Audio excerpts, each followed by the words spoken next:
Let us begin the first session of sixth chapter of Science A, 10th standard. आपण आता 10E 10 Marathi medium 10 English medium या दोन वर्गांचा विज्ञान ए चा 6वा धडा पाहूया. त्याचं नाव आहे प्रकाशाचे अपवर्तन, रिफ्रॅक्शन ऑफ लाईट. प्रकाश ही एक ऊर्जा आहे हे माहिती तुम्हाला, पण प्रकाशाचं आचरण हे त्याच्या काही रीतींमुळे किंवा त्याच्या परिणामांमुळे दिसून येतं. प्रकाशाचे काय काय इफेक्ट्स आपण बघितलेले आहेत. 8वी 9वी मध्ये आपण प्रकाशाचं परावर्तन बघितलेलं आहे.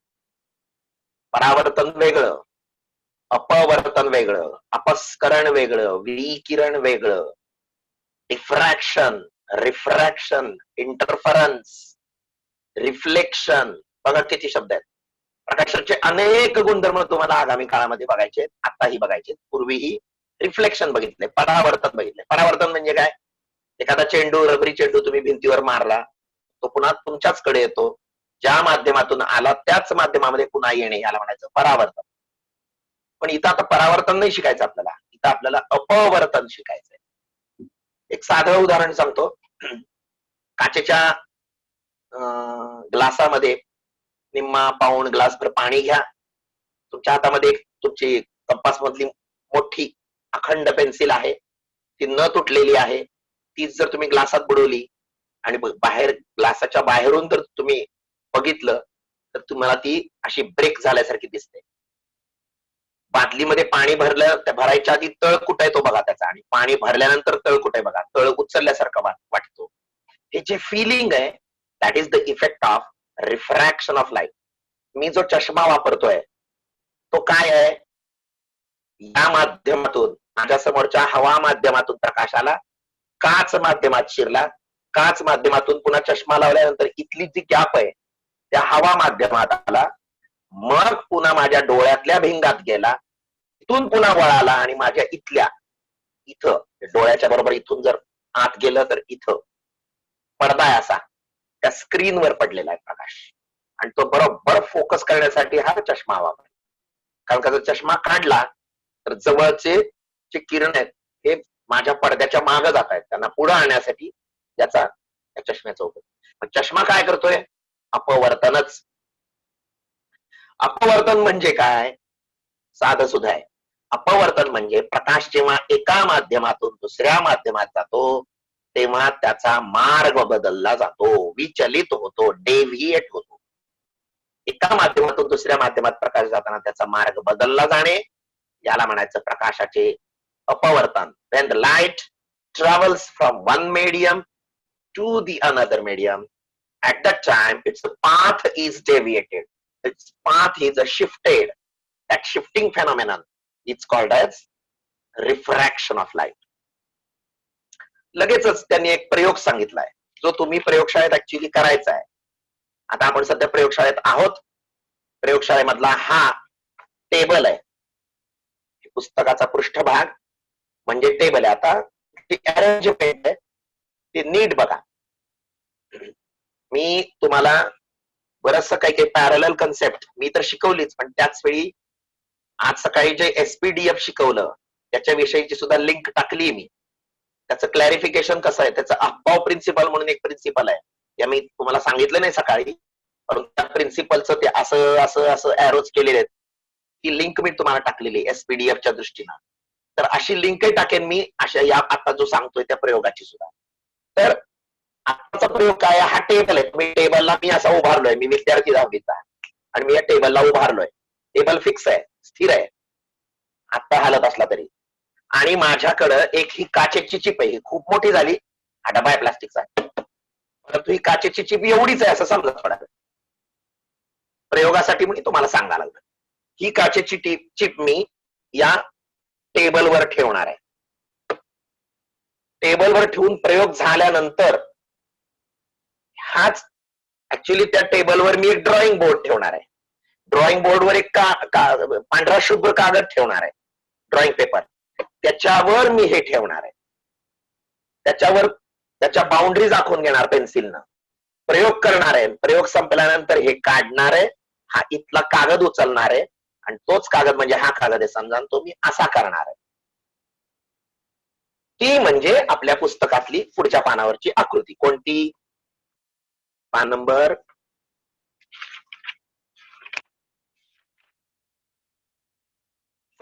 74 वरची 6.1 फिगर.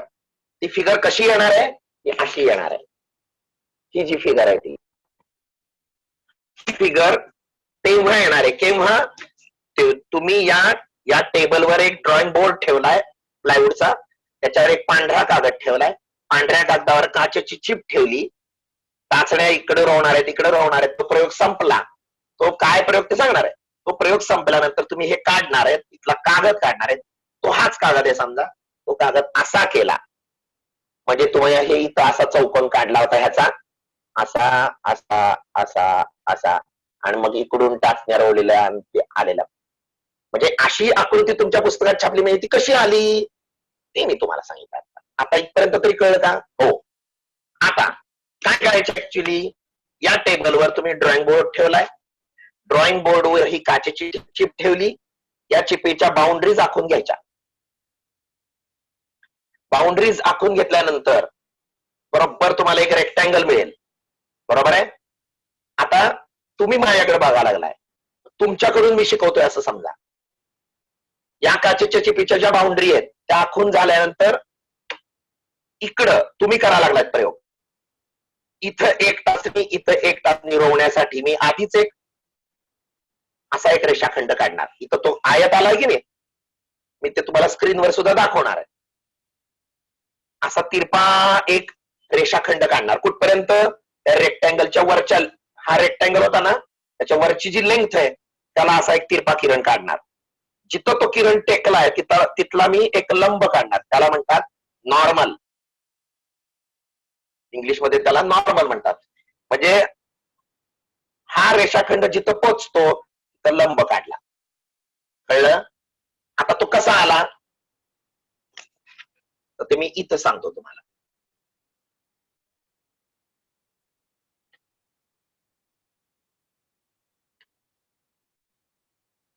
हा, आता ही तुमची काचेची चिप आहे.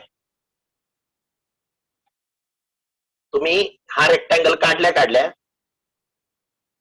असं ठेवणार, एक रेषाखंड काढणार. आता ही काचेची चिप जेव्हा तुम्ही पुन्हा बसवणार, पुन्हा ते असं ठेवणार तुम्ही. तत्पूर्वी हा नॉर्मल काढला. हा नॉर्मल काय? या सरफेसला काय तो नॉर्मल लंब आहे. ओके ओके, लक्षात आलं हे? मग आता अजून एकदा करतो मी. हा रेक्टँगल काढला, त्या रेक्टँगल काढल्यानंतर हा किरण काढला, तिथला हा नॉर्मल काढला. आता इथं मी एक तास निरवणार आहे, इथं एक तास निरवणार आहे, बरोबर. आता ही टाचणी मी जिथं रोवतोय ते टोक त्या प्लायवूड मध्ये रुतेल ना, हे या सुद्धा टाचणी, दुसऱ्या पण टाचणीचं टोक त्या प्लायवूड मध्ये रुतेल ना, मग तो त्या कागदावरून लोळत आलेला प्रकाश किरण काचेत शिरेल आणि मग तो कसा जाईल हा आपल्याला अभ्यास करायचा आहे. पण तत्पूर्वी सांगा मला, जर जर हा किरण असाच काचेची चिप नसती तर कसा गेला असता? पुढे गेला असता. Am I right? बरोबर आहे. प्रकाश किरणाच्या आडवं काचेची चिप जर आलीच नसती तर प्रकाश किरण डॉटेड डॉटेड डॉटेड पुढे गेला सुद्धा असता. पण काय झालं? काहीतरी वेगळं घडलं. आता मी हे इरेज करतो आणि बॅक टू व्हिडिओ येतो.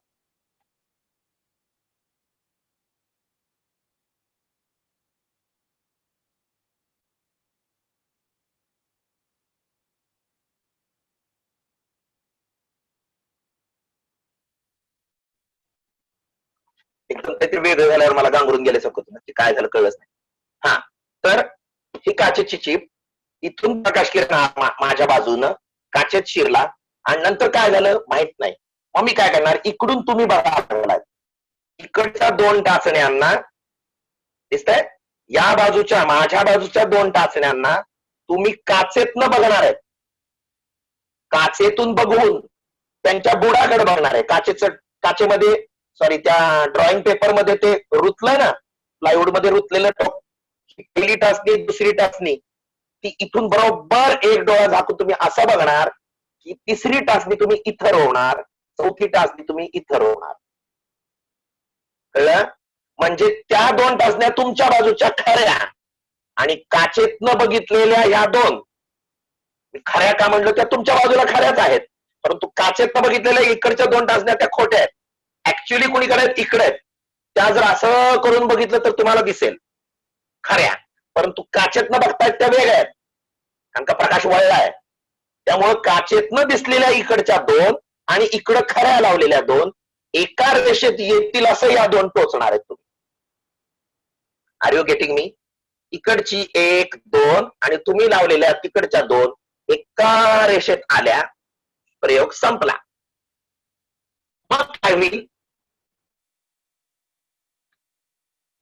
आता बघा स्क्रीनकडे बघा, व्हाईट स्क्रीन.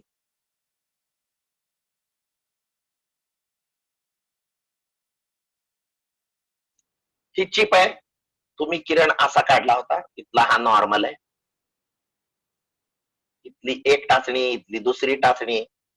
नंतर तुम्हाला असं जाणवेल की तुम्ही तिसरी आणि चौथी टाचणी इथं जोडली आहे. ठीक दिसतंय? आणि मग तुम्ही काय करणार, हा बॉक्स काढणार बाजूला, काचेची चिप काढली बाजूला, टाचण्या वरच्या 2 काढल्या, ही काढली ही काढली, ओके. त्याच्यानंतर ही काढली आणि डॉट केला, ही काढली आणि डॉट केला. हे जे 2 खालचे डॉट आहेत ते टाचण्या काढल्यानंतर डॉट केलेत. आता काय करायचं, कागदाला पट्टी लावून हे जोडायचं असं.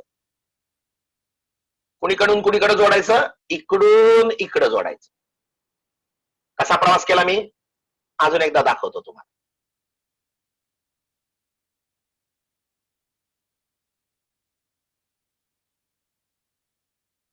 अजून एकदा दाखव. कसं बघा, ही चिप तुम्हाला बोर होईल, पण मला ते सांगायचंय, ते चांगलं समजलंच पाहिजे. प्रकाश मध्ये जर काच नसती तर तो असा पुढे गेला असता, पण काच आडवी आली म्हणून प्रकाश इथं एक आणि इथं एक टाचणी आली, ती मी इकडून अशी जोडणार आहे. कळलं? मग मला हा बिंदू मिळणार आहे. हा बिंदू मिळायला कसा, खालून वर मी जोडलाय, कारण का मला इकडचा बिंदू माहित नव्हता ना, फक्त या 2 टाचणीचेच फक्त 2 बिंदू माहित होते. मग ते जोडले, मग इथला नॉर्मल काढला. आता हा बिंदू आणि हा बिंदू जोडा, म्हणजे प्रकाश जणू काही असा आला, प्रकाशाच्या आत त्या काचेच्या आत गेला, पुन्हा बाहेर आला आणि असा गेला. म्हणजे जो किरण असा जाणार होता तो इकडं शिफ्ट झालाय. कळलं का? म्हणजे एवढा शिफ्ट आहे, एवढा. आणि तुमचा डोळा ऍक्च्युअली इथं आहे. डोळा कुठे आहे तुमचा, कळलं का? जो किरण थोडं वरच्या बाजूने जाणार होता तो काचेमुळे खाली शिफ्ट झाला, आणि या शिफ्टलाच म्हणायचं अपवर्तन. तरी पण तुम्हाला त्या 4ही टाचण्या एकाच सरळ रेषेत दिसत आहेत. या टाचण्या एकाच सरळ रेषेत दिसणं हे विशेष आहे. समजलं? माझ्या मते तुम्हाला हा थोडासा रफ अँड टफ तरी प्रयोग समजला. आता चला हेच मी तुम्हाला त्या आकृतीतनं समजावून सांगतो. अजून 6.1 फिगर कडे चला. त्या फिगर मध्ये काय दिसतंय तुम्हाला, PQRS हा काचेचा, त्या बाउंड्रीज आहेत त्याला म्हणायचं इंटरफेस. जर PQ बघितलं तर त्याच्या वरच्या अंगाला हवा आहे, PQच्या खालच्या अंगाला काच भरीव आहे, म्हणजे हवा माध्यमातून प्रकाश काच माध्यमात शिरा लागलाय. एका विशिष्ट माध्यमामध्ये प्रकाश जेव्हा शिरतो तेव्हा तिथं पूर्ण ते माध्यम कव्हर होईपर्यंत सरळ रेषेतच जाणार. तुम्हाला माहितीच आहे प्रकाश हा सरळ रेषेत जातो, बरोबर आहे ना. आपल्याकडे येताना आपल्याला हवेतूनच येतो म्हणजे आपण तो प्रयोग आपण काय म्हणतो सरळ रेषेत जातो, ओके ठीक आहे. पण आता इथं तसं नाहीये, सेव्हरल टाइम्स भरपूर वेळा माध्यम बदलतोय, पण जेव्हा एकाच माध्यमात तो आहे हवेत आहे तर तो सरळ रेषेत आला. म्हणजे तिथं जो एबी नावाचा किरण आहे तो सरळ रेषेत हवेतून आला आणि जिथं टेकलाय तो पॉइंट आहे एन, पीक्यू नावाच्या इंटरफेसवर बाउंड्रीवर तो किरण पडला, म्हणजे एन बिंदूवर पडला म्हणून एबी किरणाला आपण काय म्हणणार, आपाती किरण. त्यालाच म्हणतो आपण इन्सिडंट रे. पीक्यूच्या दृष्टीनं एबी हा किरण इन्सिडेंट रे आहे, आपाती किरण आहे. एमच्या तिथला जो उभी रेषा आहे काटकोन करणारी त्याला म्हणतो आपण लंब, नॉर्मल. आणि लक्षात ठेवा आय जो कोण झालेला आहे तो कुणामधला आहे, incident angle is that angle which is made by incident ray with the normal. सरफेसशी नव्हे, एबी नावाच्या आपाती किरणाशी त्या लंबाशी केलेला जो कोण आहे तो आहे आय, त्याच्या खालचा नव्हे. म्हणजे बी एन पी नव्हे, बी एन पी हा कोण नव्हे, बी एन आय. वरचा जर बिंदू काहीतरी आय मानला तर बी एन आणि तो नॉर्मल गेलेला तो अँगल आय आहे. त्याला म्हणायचं angle of reflection, angle of incidence. Angle of incidence आपाती कोन. आता जेव्हा आता एक नियम इन ऍडव्हान्स सांगतो तुम्हाला, हवा ही विरळ आहे, तुलनेनं काच ही सॉलिड आहे, भरीव आहे आणि स्थायू माध्यम आहे तुलनेनं.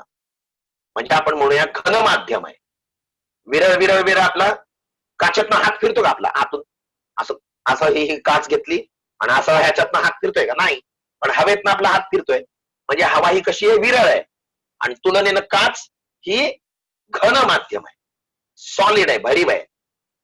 मग जेव्हा विरळ माध्यमातून रेअरर मीडियम मधून डेन्सर मीडियम मध्ये प्रकाश शिरतो तेव्हा तो त्या नॉर्मल कडे झुकतो, लंबाकडे स्तंभिकेकडे वळतो.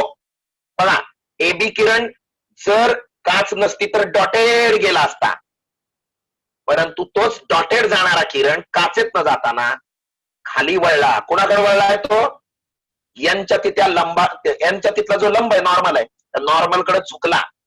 त्यामुळे त्या नॉर्मलशी त्यानं केलेला कोण बघा आर केवढासा झालेला आहे, वरचा आय केवढा आहे बघा आणि खाली केलेला आर केवढा आहे बघा. आणि म्हणूनच तो जो अँगल ऑफ रिफ्रॅक्शन आहे तो नेहमी कमी असतो जेव्हा तो घन माध्यमात प्रकाश जातो तेव्हा. थोडक्यात एवढंच लक्षात ठेवायचं, when the light travels from rarer medium to denser medium it bends towards the normal. तो स्तंभिकेकडे झुकतो. लक्षात आलंय का. आता तुम्ही एक काम करा, पहिल्यांदा तुम्ही हे उघडा, वही उघडा, मी सांगतो ते लिहा. रिफ्रॅक्शन, अपवर्तन.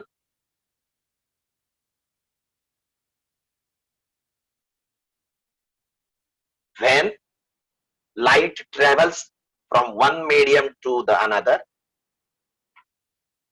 when light travels from one medium to the another, जेव्हा प्रकाश एका माध्यमातून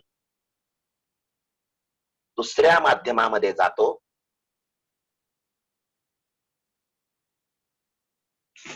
तेव्हा तो आपला मार्ग बदलतो. when light travels from one medium to another it changes its path. एका माध्यमातून दुसऱ्या माध्यमात जातो तेव्हा तो स्वतःचा मार्ग बदलतो किंवा त्याचा मार्ग बदलतो. या गुणधर्मास प्रकाशाचे अपवर्तन असे म्हणतात. This phenomenon is called a refraction of light.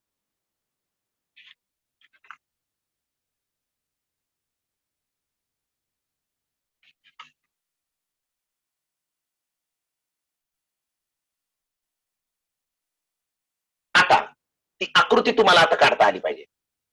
मी सांगतो तशी तशी ती मी पण स्क्रीन करतो तयार, आणि मी पण आकृती काढतो. तुम्ही मराठी इंग्लिश मीडियम वाले सगळेजण ही आकृती काढा.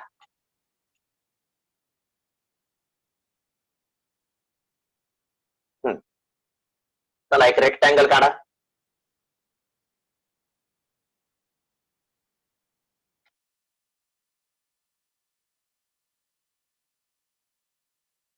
मोठा रेक्टँगल काढा एक. ही आकृती 2 किंवा 3 मार्काला विचारतात.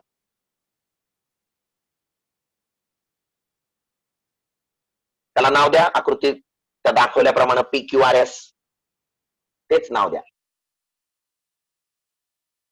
त्याच्यानंतर हे PQRS.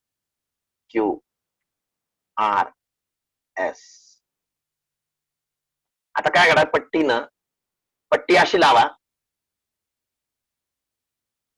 आणि लगेचच त्याच वेळी तुम्ही हे पुढे पण डॉटेड नेऊन टाका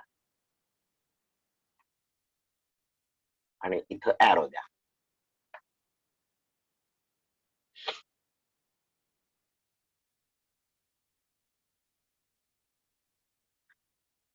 जिथं हा पॉइंट आहे तिथं नाव द्या एन, या पॉइंटला. आणि एन बिंदू मिळाल्या त्याच्या तिथला नॉर्मल काढायला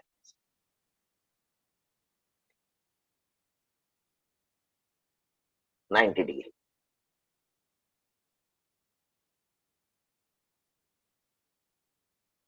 आता आपण ऍक्च्युली प्रयोग करत नाहीये, त्यामुळं काय करायचं, हा जो डॉटेड आहे त्याला पट्टी लावा डॉटेड रेषेला, NR रेषेला, NR. आर नाही, ऍक्च्युली आर इकडचा कोपरा आहे. ऍक्च्युली डॉटेड आहे ना, त्याला पट्टी लावा आणि खाली पॅरलल शिफ्ट व्हा आणि असा रेषाखंड काढा.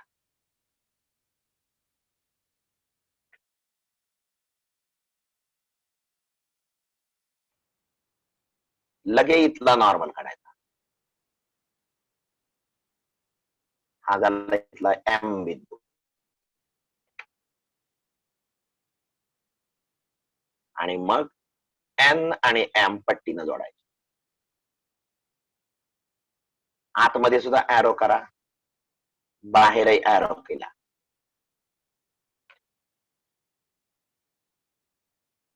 कळलं? आता तिथले पुस्तकातल्या प्रमाणे डॉट करून नाव द्या. कडक जरा डॉट करायचा तिथला. हा ए आहे, इथं डॉट करा. आता मी डॉट नाही माझा उमटत म्हणून मी असं करतोय, तुम्हाला दिसावं. बी, इथं सी, इथं डी,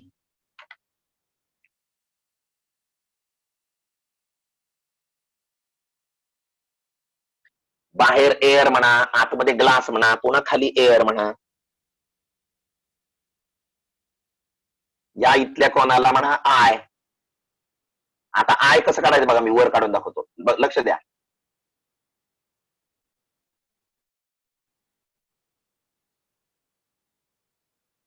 कसं काढलंय बघा. अजून एकदा काढतो, अजून एकदा. ते डॉट दिसला पाहिजे. फार बेंड करू नका, तुम्हाला दिसावं म्हणून मी हे केलंय. असं लिहिलं तरी चालतो. पुन्हा हा अँगल जो आहे ना इथला, आतला आर, पुस्तकात बघा आर कुठे आहे, तो आर आहे. मी डबल केले बघा. आणि बाहेर पडल्यानंतर या नॉर्मलशी बाहेर पडल्यानंतर हा जो अँगल झालाय तो आहे ई, स्मॉल ई, पुस्तकात आहे बघा. अँगल ऑफ एमर्जन्स, निर्गत कोन, अँगल ऑफ एमर्जन्स.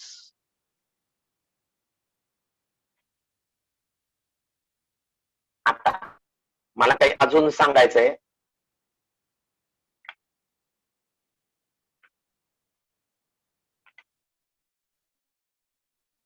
हा,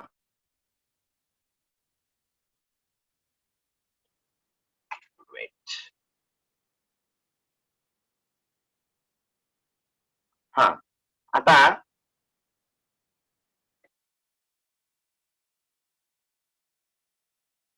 या इथला आय कोण आहे, कळलंय तुम्हाला? पुन्हा हा प्रकाश किरण इथं वळून आलेला हा आर आहे, हा पण I1 आहे आतला, बघा तिथं पुस्तकात सुद्धा I1 लिहिलंय, आणि बाहेर आलेला मात्र हा ई आहे. पण हा SPQ आणि खालचा RS हे एकमेकांना पॅरलल आहेत, आणि जर त्यांची ही जर छेदिका मानली मी, तर हे होणारे कोण दोन अल्टरनेट अँगल्स आले. त्यामुळे आर आणि I1 हे कॉन्ग्रुएंट झाले. आर आणि I1 बघा तिथं, आर आणि I1 हे कोण आहेत, एकरूप झाले, कारण का ते अल्टरनेट अँगल आहेत. कोण आहेत ते, व्युत्क्रम कोण आहेत, बरोबर आहे. आता आर हा कोण, PQ सरफेसच्या दृष्टीनं, PQ नावाच्या बाजूच्या दृष्टीनं अपवर्तन अँगल आहे, अँगल ऑफ रिफ्रॅक्शन, आणि एक्झॅक्टली इक्वल टू I1 आहे, बरोबर आहे.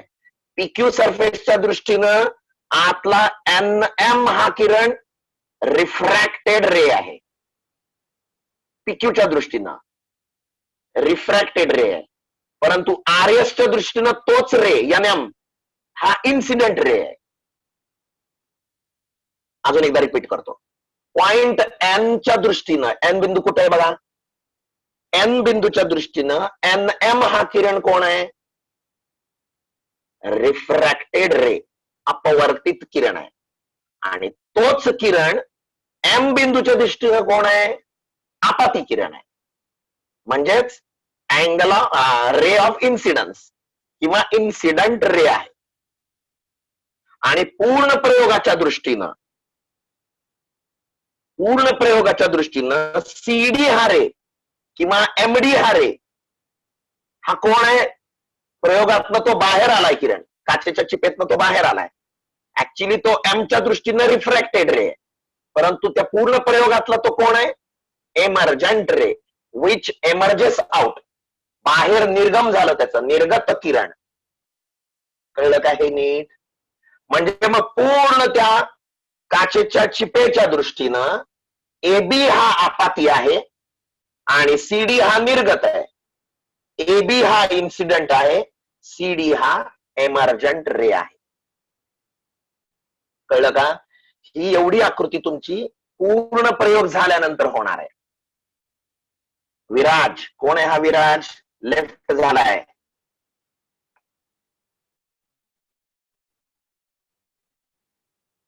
तयार झालेली आहे का हे कन्फर्म करा. पक्की बरोबर आली पाहिजे आकृती, आणि ती तो जो शिफ्ट झालेला आहे, म्हणजे डॉटेड रे ला तुम्ही पट्टी लावायची आणि खाली सरकायचं, आणि मग MD नावाचा MCD हा रे येतो. ती पॅरलल असलंच पाहिजे तुमच्या आकृतीत, आणि त्या NR रेला एरो दाखवायचा नाही, कारण का तो किरण नाहीच आहे, कारण का तो काचेतनं वळलाय.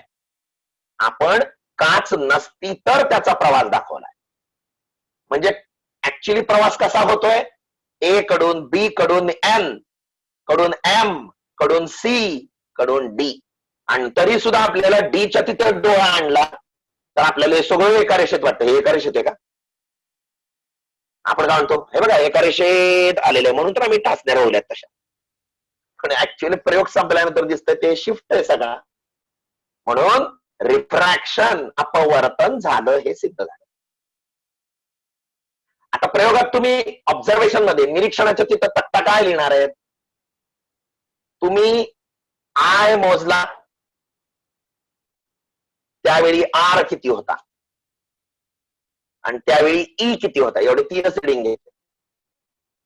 आय जेव्हा असतो, समजा आय 30 घेतलेला असेल तर आर हा 30 पेक्षा थोडा कमीच दाखवायचा, 25, कारण का तो शिफ्ट झालाय, आणि ई पुन्हा 30च, कारण का हा इंटरफेस सगळा कसा आहे, रेक्टँग्युलर आहे. रेक्टँग्युलर काचेच्या चिपीच्या बाबतीत नेहमी आय इक्वल टू ई असतो. वरचा आय कोण आणि खालचा ई कोण हे इक्वलच असतात, लक्षात ठेवा. हा झाला रिफ्रॅक्शनच्या विषयीचा प्रयोग. आता मी 2 मिनिटाचा ब्रेक घेतो आणि पुन्हा आपण लगेचच 2 मिनिटात पुन्हा वापस येऊया.